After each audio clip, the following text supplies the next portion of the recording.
Me now, Wendy Sykes from monstermortgage.ca and Jonathan Mueller with Tribute Communities. Thanks so much for being here. Good to have you here. So let's talk about the budget, a big document that a lot of people look forward to getting a glimpse of this time of year. Some things in it that may seem appealing to home owners, potential home buyers as well. Let's talk about these retrofits and the rebates that you can get to make your home more energy efficient. In your experience in the industry, do homeowners take advantage of things like rebates to help make their home more energy efficient? They do. I mean, any rebate that comes along for a home buyer is always a plus. It's money that they can use towards other issues or other events that are with purchasing a property. So a rebate is always good. It would have been nice if there was a larger or a rebate given to first-time home buyers.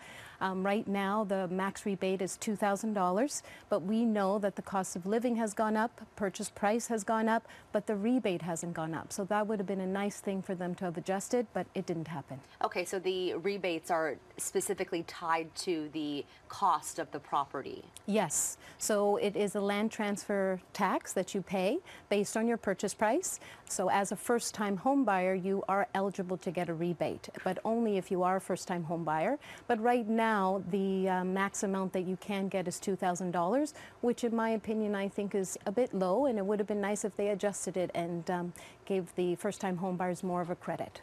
So that would make it more appealing for someone to get into the real estate market if the property that they're buying that's inevitably higher in terms of price than it would have been, say, 10 years ago, had something more attractive in terms of a rebate. Yes. Yeah. I mean, first-time home buyers are always looking for rebates. It's would have been a great way for them to save. Even if it was an extra $1,000 or $2,000 rebate, they could have put that towards closing costs, other fees involved in purchasing a property, but it didn't happen. Jonathan, back to Hot Property. We get a lot of calls and emails here on Hot Property about mortgages, penalties, and renewals. Wendy Sykes from monstermortgage.ca and Al Sinclair, Remax Hallmark Realty, with me now to answer some of the questions that we commonly get. Your home will be the largest purchase that you're likely to make in your lifetime, so it's important you know what you're getting yourself into. We're going to try to answer some of the questions that we most commonly hear. Can you change lenders on your mortgage at renewal time? That's probably the biggest question that we get, and the types of fees or penalties that you would face in doing so. Wendy, what's the advice there? Yes, upon maturity, I would suggest 3 to 4 months before your maturity or renewal date, you start looking around. You start looking at different options, different lenders. It would be ideal to contact a mortgage advisor who has maybe 20 different lenders that you could choose from that may have a better product, a better rate. It is ideal to start doing the research again 3 to 4 months prior so that you know exactly what you're going to do upon renewal. There may be some fees upon your renewal date. A lender may charge you a discharge fee or admin fee. That is very common when it comes up for maturity. If you are transferring to another lender, there may be an appraisal or legal fee. But as an incentive, there are a lot of institutions or major banks that will cover the appraisal fee and the legal fee as an incentive for you to transfer your mortgage over. Okay. You mentioned sort of 2 to 3 months before maturity.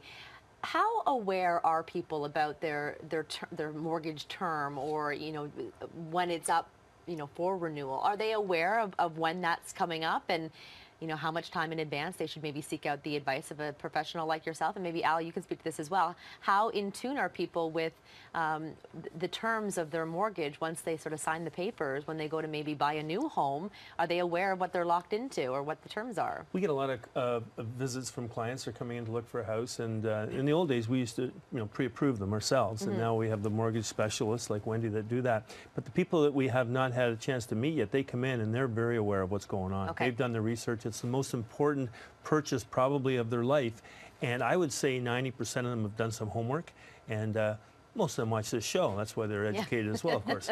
But no, they do know what the terms are, and they know what they're doing. When there's this suggestion that maybe they should switch to a variable, can they do that, and is there a penalty? If they are in a fixed rate mortgage at the time and they're breaking the term, there will be a penalty to break the term. Right. Sometimes when you do the calculations and you've been advised by a mortgage professional, sometimes it is worth it to break that term. You may be in a much higher fixed rate, and by switching over to a variable or maybe even a lower fixed rate, you're still saving a lot of money in the long run. So don't be scared of the initial penalty or fee. Do the calculations, sit down with the professional and find out, where am I going to save the most in the end. You alluded to this in your first answer to the first question about rates. Is it a good idea to sort of involve the mortgage broker as opposed to going to the lender yourself? You mentioned that maybe there are more options that can be explored by seeking out the mortgage broker as opposed to the lender or the bank. Yes, of course. A mortgage advisor or broker has a slew of options. We have 20 or more lenders that we can look at.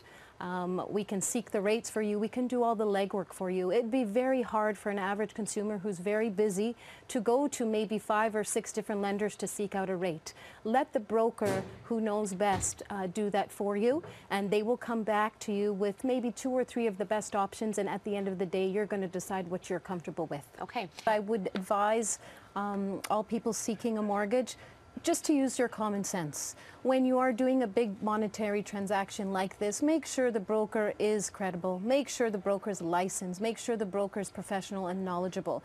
If you have any form of maybe hesitation when you're doing the transaction or signing the documents, ask questions. It's your right to get the information before you sign. Make sure when there are contracts laid out, like a mortgage agreement, that you fully read the contract. Don't skip over. At all costs, I would say that make sure you also understand what you're signing before you sign it. What are the ways in which you can determine if someone is accredited or licensed? Or are there stickers on the window before you walk into their office? Or what is something that you can look for to make sure that you're in the right spot? Well, you can always ask. There is a license that they can show you or present you, depending on if they are working for a brokerage or they're independent. But yeah, that would be the most thing. And I think ask questions. Yeah. And at any time, if you are hesitant, by all means, don't proceed. For the call, let's go to Josh now, who's calling from Toronto. What's your question, Josh? Yes. I am an existing mortgage holder, and I'm looking at refinancing to pull some money out. And my girlfriend's been living with me for a while now, and my mortgage broker's telling me that it would look better to have her on the mortgage, but she would be a first-time home buyer. Now, if we're refinancing, do we lose her first-time home buyer benefit? If she's being added to the mortgage? Correct. Yes, I do believe she may lose that just because it is a refinance. So I believe that you can only do the land transfer rebate if you're purchasing. I know she's going on title. I think the best thing to do is maybe go onto the government website or give them a call, find out your rights, because you would hate to lose that as a first-time home buyer. In regards to the refinance, it's a great time to refinance. The rates are low. If you have equity in your home, it's an ideal time to maybe consolidate those high interest debts. So on a positive note, that's a good thing that you're doing right now. Okay, very good. Thanks so much for all of your calls this evening. Some great questions for our experts. And thanks again for being here. Some great answers for all of those that were inquiring.